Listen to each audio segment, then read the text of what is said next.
Se num vídeo eu vejo as cenas. Glória a Deus, boa noite a todos, Pai do Senhor Jesus.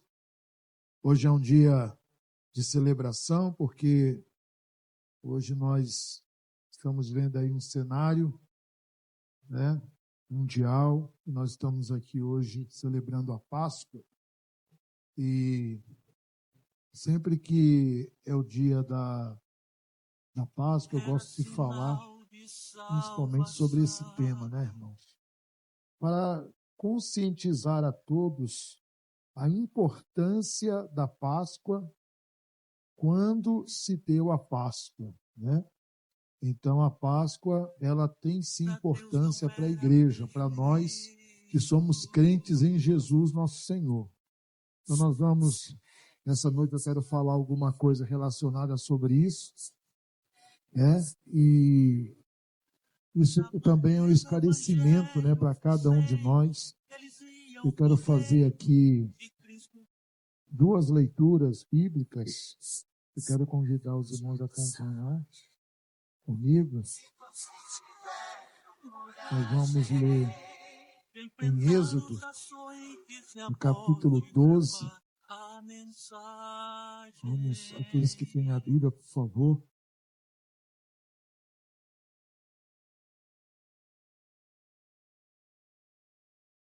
Vamos ficar de pé. Êxodo, capítulo 19.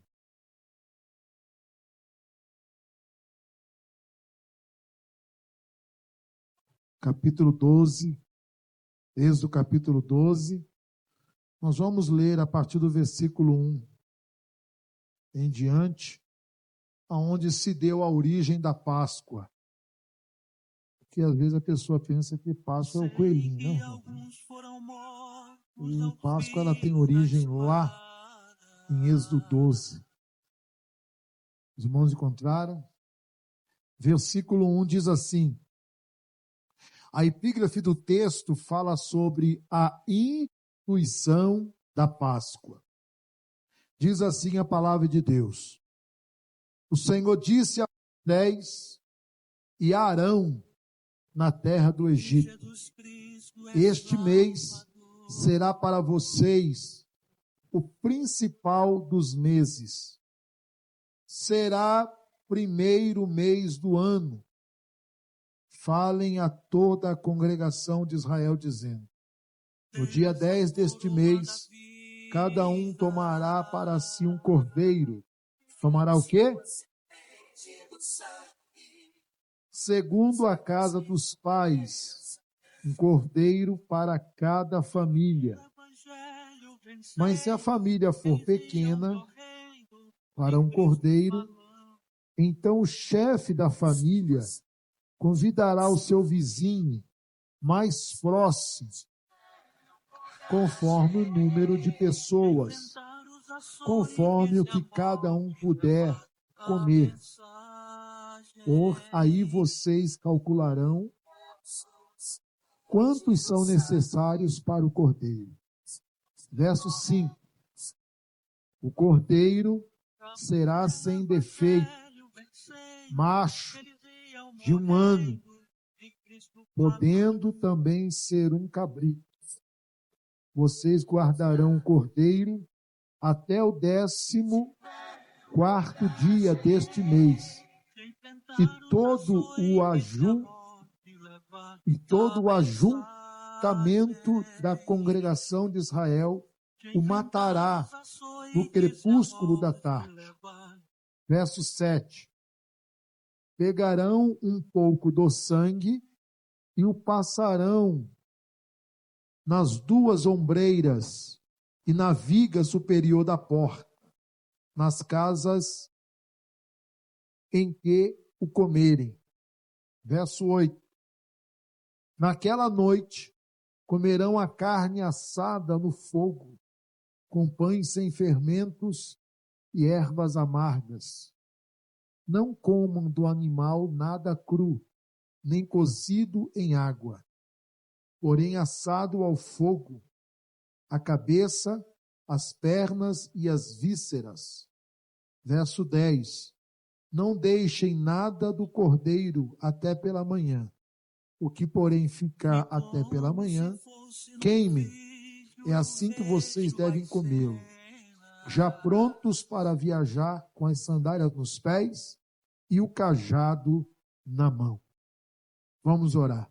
Senhor Jesus de Nazaré, nós estamos aqui na tua presença nesta noite e nós queremos te louvar, te agradecer, meu Deus, por esta oportunidade de estarmos aqui hoje, em nome de Jesus, teu Filho amado. Queremos pedir a tua bênção sobre nós.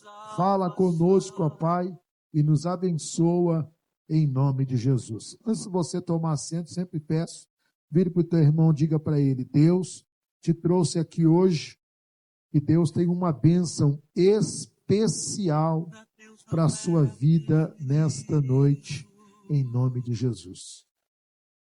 Amém? Tome assento, irmãos.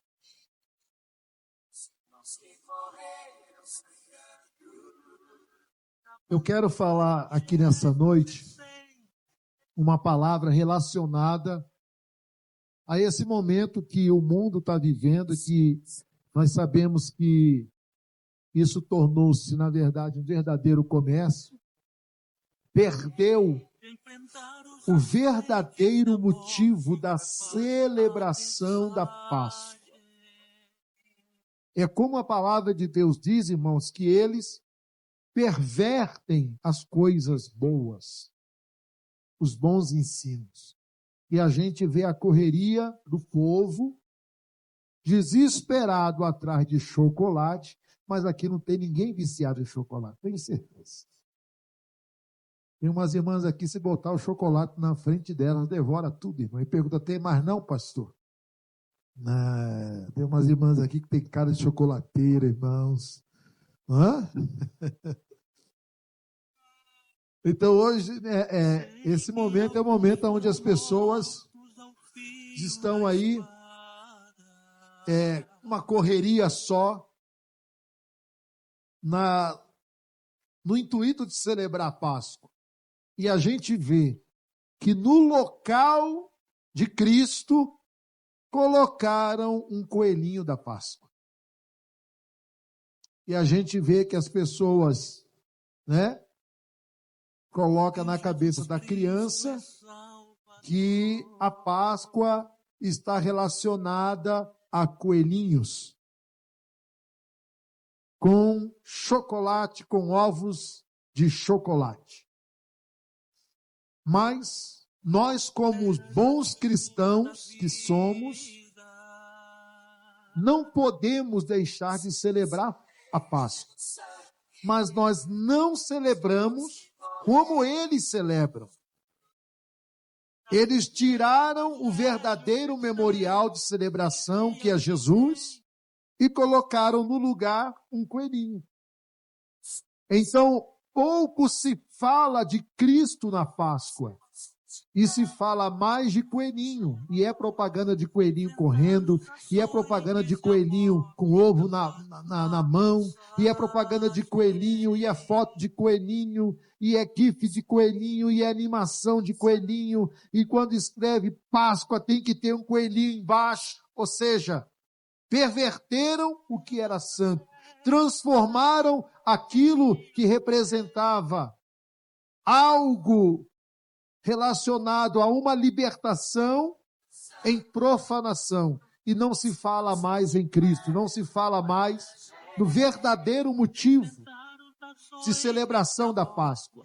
Então eu li com vocês Êxodo capítulo 12 e vai discorrendo mais ainda e vai falando sobre essa celebração até o versículo de número 14, do verso 1 ao 14, está falando qual é a intenção da Páscoa, a celebração genuína, verdadeira, autêntica da Páscoa. Ela deu-se no momento em que o povo de Deus recebeu a palavra de libertação do Egito. Irmãos, a palavra de Deus nos ensina que Deus visita até a 4ª geração.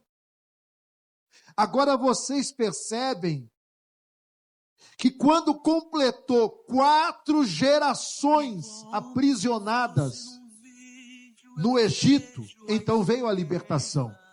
Então eu entendo que Deus visitou até a 4ª geração daqueles que foram para o Egito. E nós vemos esse cenário lá no último capítulo de Gênesis, aonde 70 famílias imigraram para o Egito. E eles foram para lá porque no ensejo José era o governador do Egito. E eles foram para o Egito e lá permaneceram. Porém, nós entendemos que havia uma promessa para Abraão. Vocês lembram da promessa para Abraão? Deus chamou Abraão e disse: Abraão, você pode contar as estrelas do céu? Não posso, Senhor.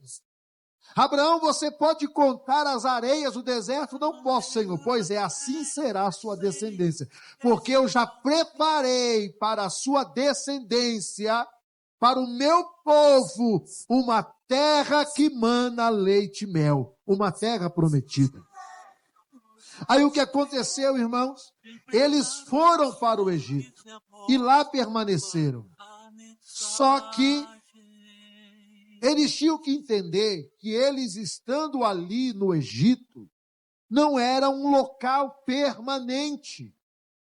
Eles poderiam ir sim para lá, mas eles não esquecer da promessa que foi feita a Abraão. Só que o povo se esqueceu da promessa feita a Abraão e eles se estabeleceram ali. Eles permaneceram no Egito. Só que o Egito não é lugar de pousada para quem tem promessa. Quando nós olhamos, irmãos, a perseguição que Herodes o Grande fez nos dias que Jesus era criança, houve uma matança severa de crianças naquela época, porque você lembra dos magos que foram encontrar Jesus, os 3 magos? Então havia uma revelação entre os magos e filósofos da época que nasceria um rei, que nasceria um menino, que ele seria rei. Então o que aconteceu? Todos estavam sabendo do cenário que uma criança nasceria e esta criança ela seria rei. E na visão de Herodes o Grande, eles pensavam que Jesus viria para reinar no reino terreno. Por isso, que toda vez que Jesus ele fazia um milagre, você pode perceber, quando Jesus realizava um milagre, alguém vinha e diz: vamos proclamá-lo rei. E Jesus já saía logo do cenário. Porque eles não entendiam. E existem alguns historiadores que dizem que um dos motivos que levou Judas a trair Jesus é porque Judas queria que Jesus se intitulasse rei dos judeus e libertasse Israel do controle do governo de Roma.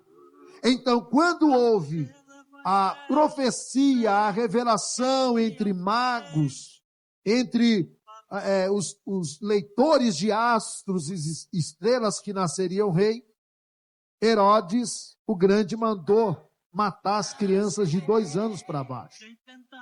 E o que aconteceu? José e Maria tomaram Jesus e levaram a criança para o Egito. Só que depois que passou a perseguição, eles retornaram para Israel. Então eu aprendo que o Egito, na vida de Jesus, foi um tempo, um período rápido de escape, logo, logo ele retornou a Israel. Já não foi no caso do povo hebreu. Eles foram para o Egito e lá permaneceram. Só que foi passando as gerações.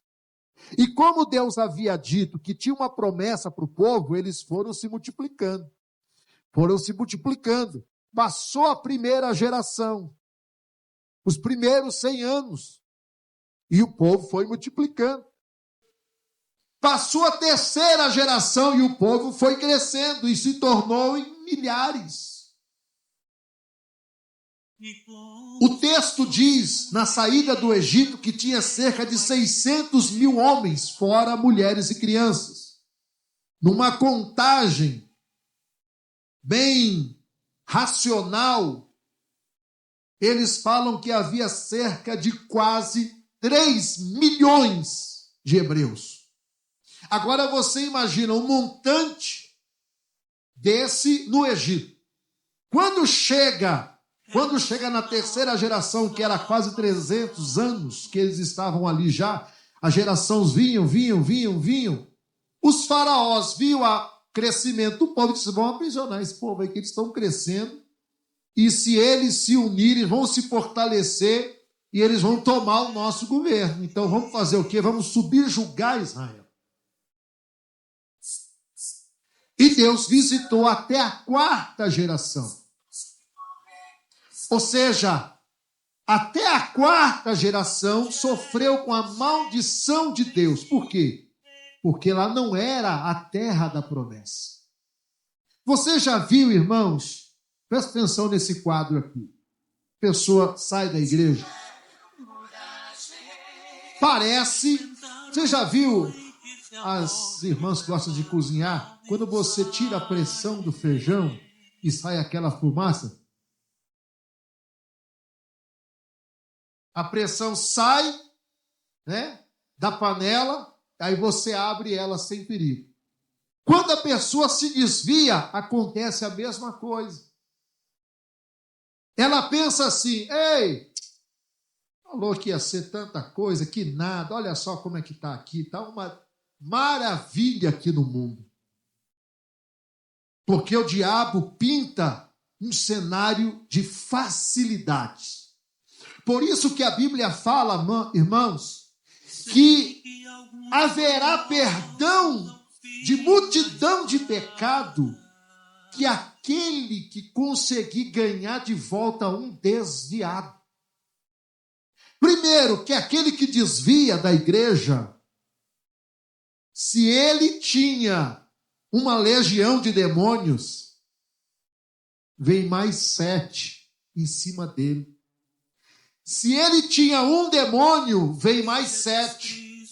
Se ele tinha 10 demônios, vem mais 7. Ou seja, quando aquele que se desvia da igreja, quando aquele que se afasta da igreja, e ele sai vamos dizer, daquela pressão, essa pressão pode falar da vigilância, da santificação, porque a carne não quer nada disso.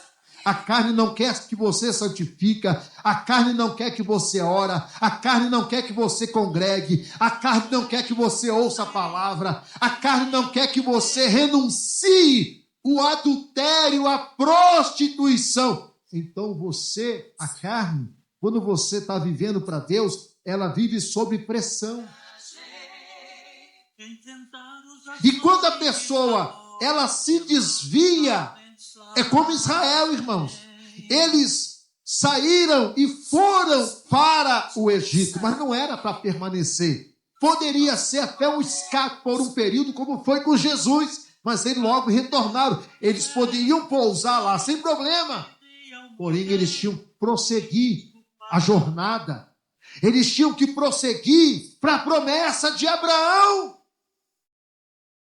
É tão sério isso que quando Deus chamou Moisés, lá em Êxodo capítulo de número 2, quando olha no texto do capítulo 3 também de Êxodo, e Deus fala para Moisés dizendo, olha Moisés, eu ouvi a oração do teu povo. E quando Moisés pergunta assim, Senhor, quando eu for lá, eu direi que eu fui em nome de quem? O que é que Deus respondeu para Moisés? Você dirá a eles que você foi enviado em nome do Deus dos seus pais, o Deus de Abraão, o Deus de Isaque e o Deus de Jacó. E Deus falou, eu tenho ouvido as orações do meu povo. Já havia passado 4 gerações, aonde Deus havia amaldiçoado o povo pelo fato deles não prosseguirem a sua jornada. Irmãos, a minha morada e a sua morada não é aqui. A morada da igreja é nos céus de glória.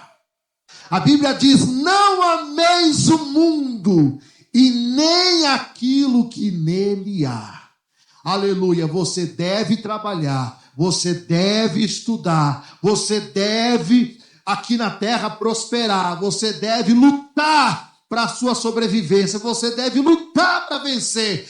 Não existe aniquilação de nada disso aqui na terra. Tem que lutar, tem que estudar, tem que ir no médico, tem que se tratar, tem que correr atrás.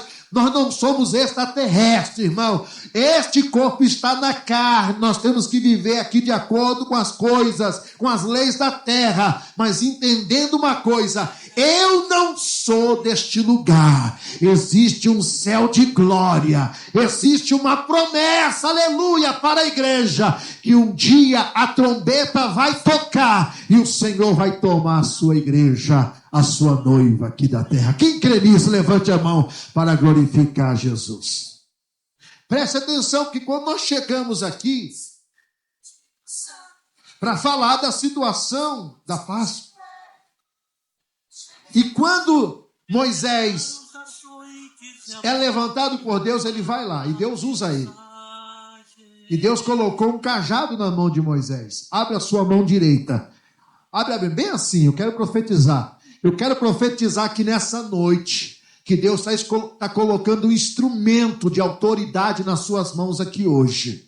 Deus está colocando um dom na sua vida aqui hoje. Sabe para quê, irmãos? Para você fazer coisas grandes para o reino de Deus. Aleluia! Quando Moisés foi levantado por Deus, Deus falou: eu te dou um cajado. Este cajado foi o instrumento que Deus usou para operar milagres. Recebe nesta noite o instrumento que Deus coloca nas tuas mãos, porque você vai operar milagres. Você vai operar milagres. Deus vai usar a arma que Ele te entrega aqui hoje. Quem crê, aleluia, adora e glorifica o nome de Jesus. Quem pode dar glória a Deus para Jesus aqui nesta noite? Quando Moisés chega na presença de Faraó e ele joga o cajado, irmãos, e o cajado transforma o quê? Em serpente. Só que lá tinha mago. Só que lá, irmã Maria, tinha feiticeiro. Lá tinha os homens que faziam magia, faziam mágica. Quando Moisés jogou a vara, eles também jogaram a vara. E a vara deles transformou também em serpente. O que você está fazendo aí não é tão surpreendente. Só que a vara de Moisés, que transformou na serpente, foi lá e engoliu as varas dos adivinhadores e magos. Quando Deus começa a lançar as pragas sobre o Egito, era o cajado que Moisés meneava com autoridade. 9 pragas foram lançadas sobre o povo. Quando chega na 10ª praga, irmãos, aí é a hora de começar a Páscoa.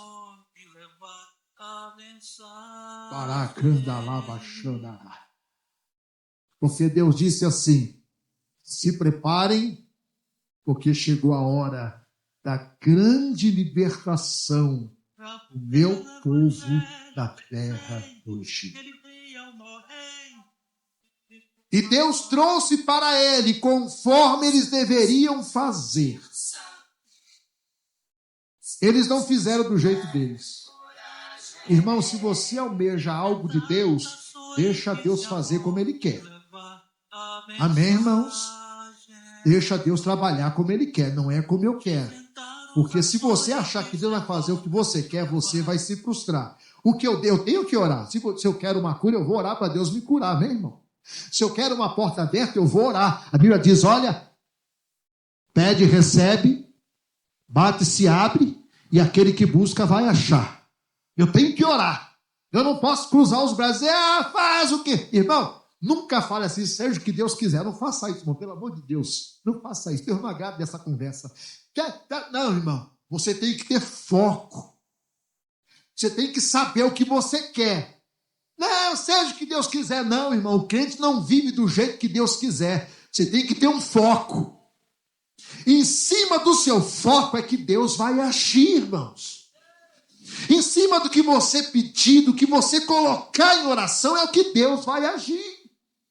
Se você falar, Jesus, eu quero ser curado, você vai vir, eu vou fazer a campanha, eu vou ser curado, eu vou orar porque eu quero ser curado. Jesus, eu quero que o Senhor abra as portas na minha vida. Senhor, abre as portas na minha vida, abre as portas na minha vida. Ou seja, você vai colocar diante de Deus aquilo que você almeja que Ele faça, e Ele vai fazer, porque aquele que pede recebe, aquele que busca acha, e aquele que bate a porta se abrirá.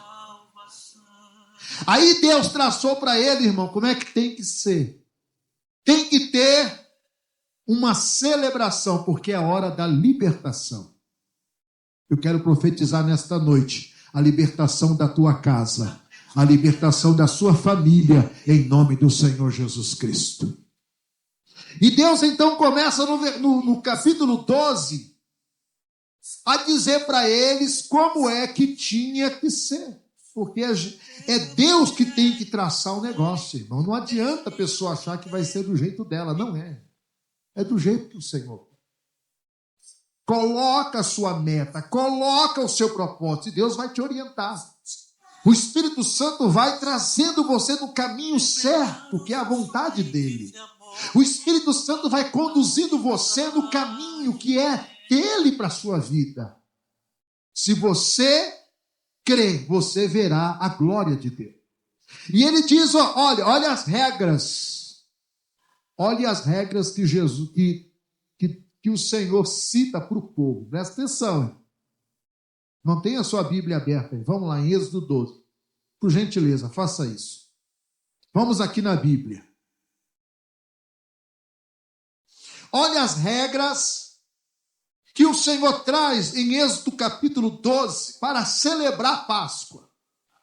Ele disse, olha, chegou a hora da libertação, chegou a hora, o momento que vocês esperavam, esses 400 anos, chegou a hora de vocês.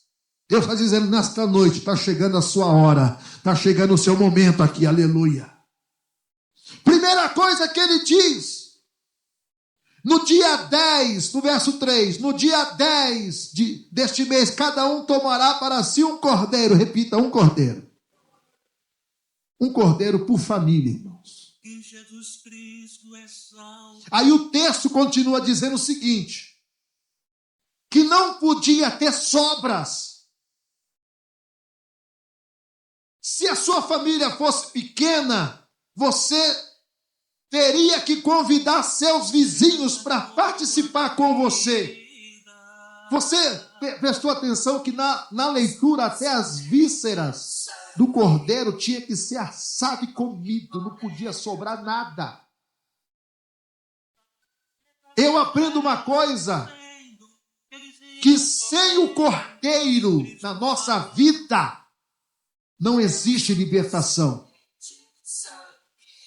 Eu citei, e o texto cita, sobre comer todo o cordeiro.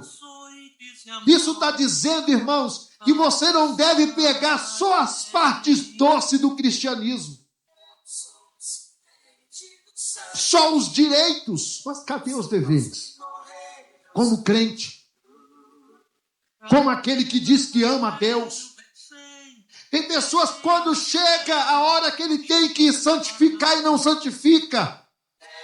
Quando ele tem que orar e não ora. Quando ele tem que jejuar e não jejua. Quando ele tem que correr da aparência do mal. Quando ele tem que fugir daquilo que não agrada a Deus. Quando ele tem que se apartar daquilo que não é de Deus. É o cordeiro todo, é o cristianismo todo, é os seus direitos, mas é os seus deveres. Eu quero que Deus me abençoe, eu quero que Deus age na minha causa. É seu direito, mas também tem os seus deveres. Jesus chegou para o povo e disse, vocês não podem servir a dois deuses. Você tem que decidir quem é que você quer ser. A primeira coisa que tem que ser trazida para a celebração da Páscoa é o cordeiro. Por isso eu disse, o sistema, ele removeu o cordeiro e colocou um coelho. O sistema, quando eu falo sistema, eu estou falando do mundo espiritual, que manipula o sistema, que conduz o sistema, usa esses homens poderosos para infiltrar doutrinação na cabeça das pessoas. Para dizer, não tem problema, não tem nada a ver, irmão. O que é que tem tomar uma gelada, irmão? O que é que tem, irmão? Não tem problema, não. Não, o que é que tem sair para as boates à noite? Não tem problema nenhum, não. O que é que tem, irmão? Nós chegamos nesse nível hoje dentro das igrejas, irmãos. Que não se prega mais o cordeiro completo e algumas partes dele, irmão. São as partes boas. A Bíblia fala que nos últimos dias haveria portas largas. Eu não estou falando de doutrina de roupa, não, irmão. A Bíblia não está falando essa bobagem de roupa, não. A pessoa tem que se vestir de forma adequada, tem que ter um espelho em casa. É isso que basta. Mas roupa não representa a santidade diante de Deus. Eu até brinco, eu gosto de brincar e falar assim, ó, cuidado.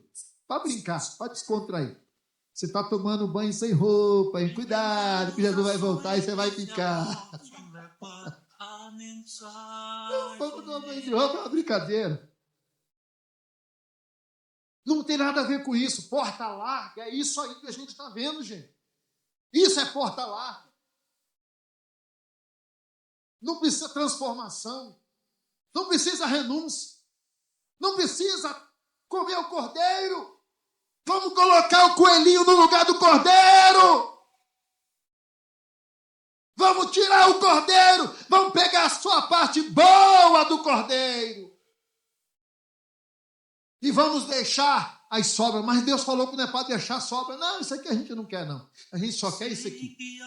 O que está acontecendo com o povo hoje, irmãos? O que está acontecendo com as igrejas hoje? Eu não estou aqui para jogar pedra em ninguém, porque eu não gosto de falar de pastor, eu não gosto de falar de igreja de ninguém, irmão. Cada um vai dar conta de si a Deus. Mas a coisa está séria, irmãos. É essa aí que fala de porta larga, irmão. Que fala, você pode ficar de qualquer jeito. Não tem problema, não. Não tem importância isso aí, não. Pode ficar à vontade. Mas a igreja verdadeira, ela come o cordeiro por inteiro. Aleluia. Não é só as partes boas, irmãos. Tem hora que o cordeiro tem umas partes que você olha assim, vai, esse aí não é? Tem nada, não. Não é todo mundo que gosta de certas partes do frango, né? É isso aí, né? Tem gente que, eu gosto do pescoço e do pé. Tem gente que não suporta, né? Irmão, eu já cato logo na frente da pastora Fátima o pescoço e o pé, porque eu sei que ela vai pegar. Então eu já vou na frente, uau! Aí eu como, olhando para ela e... Vamos aqui com o pé lá. O pescoço só tem. Mas tem partes que a gente não gosta de ver, irmão. Mas o cordeiro é para ser comido todo. Levanta a sua mão e diga, Senhor, eu estou aqui na tua casa. Me faça viver o verdadeiro cristianismo que me leva para o céu. Olhe para alguém e diga, irmão, viva o verdadeiro cristianismo. Vamos para frente, irmão, que eu já quero encerrar para orar. Mas tem alguma coisa para falar ainda aqui, olha só. Outra coisa importante, não podia sobrar nada. Pega o cordeiro novo, come todo mundo. Lá para frente, lá no versículo de número 8. Olha o que diz. Naquela noite, comerão a carne assada no fogo. Amém, irmão? Carne assada no fogo. Páscoa representa isso. Fogo na carne. Páscoa representa isso. Pega o cordeiro e coloca no fogo. Colocar nossa carne para ser queimada. Como se fosse num vídeo, eu vejo. Colocar nossa carne, irmão, para ser sapecada no fogo. Porque muita gente hoje não se há mais, irmão. O cristianismo, o verdadeiro cristianismo é ciência. O verdadeiro cristianismo é novo nascimento. Lá em João, no capítulo 3, Nicodemos foi ter com Jesus. E Jesus falou para ele: rapaz, não adianta nada a sua filosofia. Você precisa nascer de novo. Mas ele, com a mente de filósofo, um homem letrado, só queria letra, e nada do Espírito, falou: como posso eu, ser um homem velho, voltar ao ventre da minha mãe? E Jesus disse para ele: rapaz, o que é nascido da carne é da carne, o que é nascido do Espírito é do Espírito, necessário te é nascer de novo. Quando você coloca a carne para ser queimada, irmãos, o velho homem morre e nasce uma nova criatura gerada pelo Espírito Santo. Tem que colocar o cordeiro no fogo, a carne tem que ser queimada. Se você fizer a vontade da carne, você pode se dar muito mal. Porque você colocar a carne no fogo representa, irmão, uma vida com Deus, uma intimidade com Deus, você viver para Deus. É o que a Bíblia fala: oferecei os vossos corpos como sacrifício vivo diante de Deus, ou para Deus. O meu corpo é para quê? É para ser um instrumento de bênção. O meu corpo é para ser um instrumento de bênção para as pessoas. Segundo ponto, ainda no versículo 8. Comerão a carne assada no fogo com pão sem fermento. A celebração da Páscoa tem que ter pão. Quem é o pão? Não é coelhinho. O pão é Jesus. Jesus disse: eu sou o pão da vida. O próprio Jesus, ele se intitulou o pão da vida. E ele começa a retratar, dizer: olha, eu sou o pão que se apresentou lá no deserto para o povo. Eu sou o maná, eu sou o alimento do povo.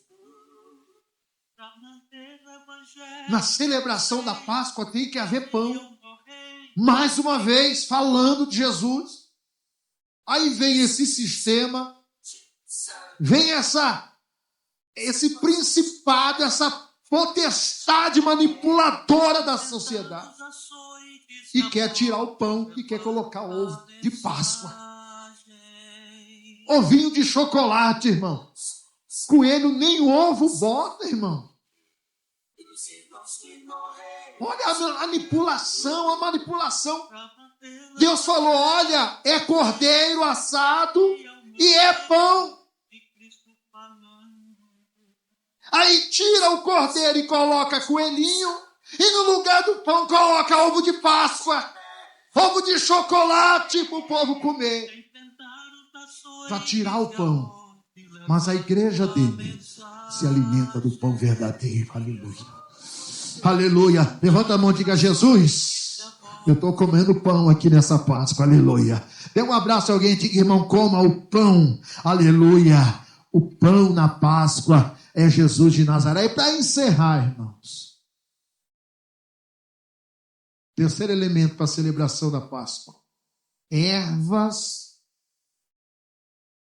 1, 2, 3. Mais uma vez. Ai, ai, ai, Jesus. Posso falar uma coisa? Posso fazer um pedido? Olha para o seu irmão e diga, irmão, engole o choro. Vai ter ervas amargas, irmão.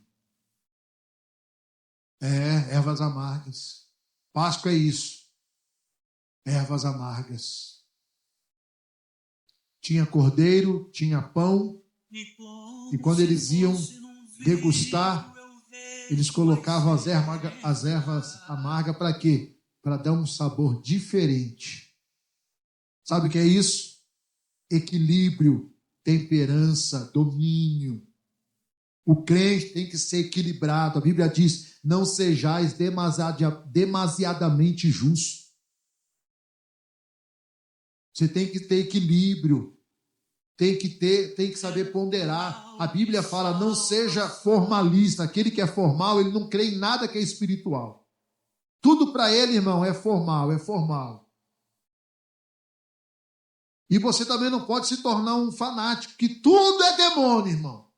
Atravessou a rua, tem um demônio ali. Ele levanta e dia tem um demônio lá na porta. Tem gente que levanta desse jeito, mas é demônio para todos. Irmão, para com esse negócio. Venha para o equilíbrio. Não formalista, não fanático. A função da erva amarga era para trazer uma dosagem para a Páscoa, para trazer um tempero, um equilíbrio entre o pão e o cordeiro. Então, aquele amargo da erva trazia um sabor suculento, um sabor especial no alimento. É o equilíbrio que tem que haver na nossa fé, irmãos. Tem que ter equilíbrio, irmão. Cuidado com o fanático. Está cheio de crente fanático aí, irmão. Eu não gosto de crente fanático, não, irmão. Porque crente fanático é perigoso, irmão. Crente fanático é perigoso, irmão. Eu prefiro mais um crente formal do que um fanático. Porque o fanático, ele inventa cada coisa, tudo é Deus, irmão. É Deus, é Deus, é Deus. Teve um cara, irmão, eu fui pregar e o cara não era um ignorante, não. Eu fui pregar numa igreja. Quando eu acabei de pregar, o cara falou assim, pastor, eu quero conversar com o senhor. Eu sou fulano de tal, eu sou capitão da Polícia Militar do Estado de Goiás. Já vi que era uma pessoa de patente, não era um cara bobo. Ele falou, pastor, eu dormi, acordei, a mulher foi embora. Eu falei, foi embora, irmão? Mas como assim?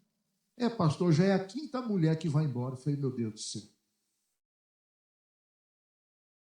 Presta atenção, irmão. Aí eu fiquei intrigado. Falei, rapaz, esse cara é capitão da Polícia Militar. Nós sabemos que um capitão tem que ter formação, né? Não é qualquer um, não. O cara tem que ir para dentro da classe e estudar, irmão. Senão... Aí eu perguntei para ele assim, irmão, me desculpe a intenção, mas qual é a base desses casamentos seu aí, irmão? Não, pastor, é porque o vaso falou. Falei, o quê, irmão? É porque o vaso falou, né, pastor? Aí eu obedeci o profeta. O profeta falou aí. Falei, tá aí o problema. Falei, esse é o problema, irmão. Você está ouvindo o vaso, o profeta, mas não está ouvindo Deus. Mas, falei, irmão, já é o 5º, irmão. Você ainda está ouvindo essa gente? Olha aí, irmão, já é o 5º, a mulher dormindo. Ora, se é Deus, irmão, não vai embora, não. Porque aquilo que Deus uniu,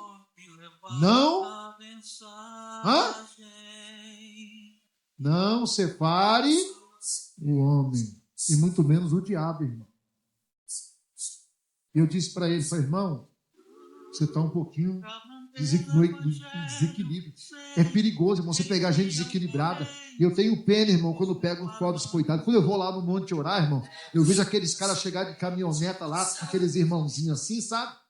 E aqueles irmãozinhos, eu começo a ouvir as profecias, irmão, é uma bobagem atrás da outra.